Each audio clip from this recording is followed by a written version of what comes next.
Hi there.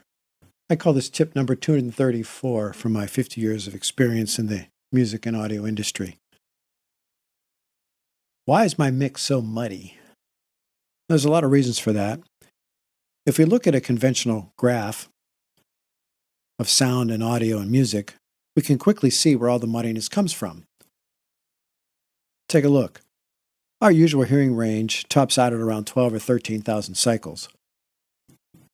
And that's way up there. It's kind of almost near dog-type hearing area. Sort of the upper harmonics of a violin or the upper harmonics of a cymbal crash.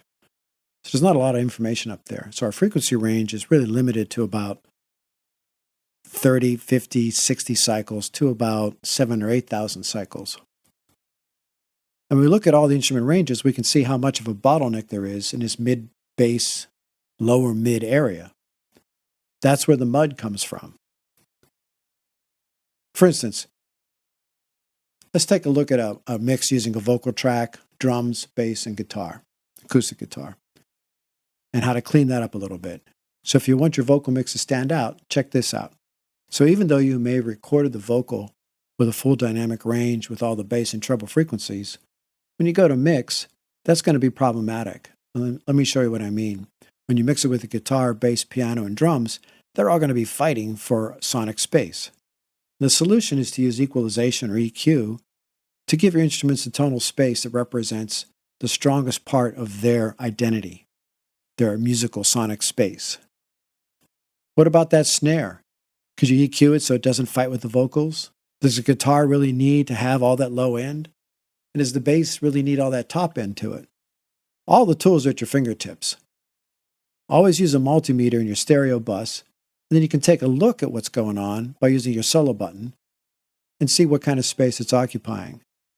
All good mixes start with a good foundation. So, here's the drums.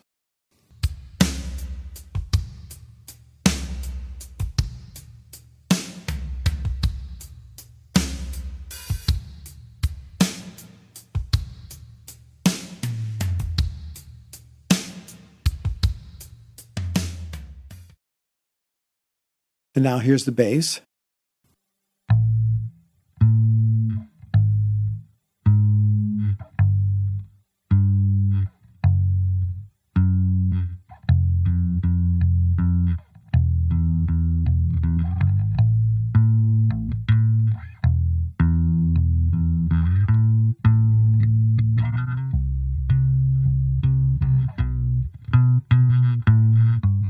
Now here's the guitar.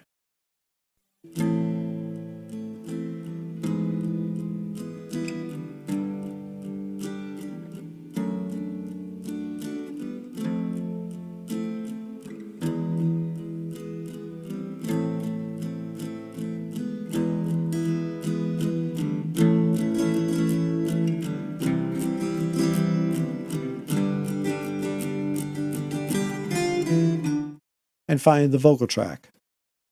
There's one reason why, we live like we do. All through the night we have love, sweet love. If love rules the night, then love rules the day. What is wrong with that? As you can see, each one of them are occupying their own sonic space.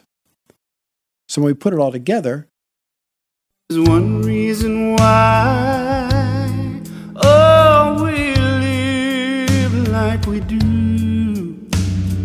All through the night we have love, sweet love. you end up with a nice balanced foundation. So now we're really ready to mix and add the other instruments to it.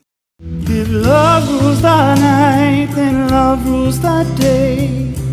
What is wrong with that? In my Udemy course, The Complete Musician, Practical Music and Audio Skills, I take a deep dive into using EQ for mixing and mastering. Check it out. Thanks for watching.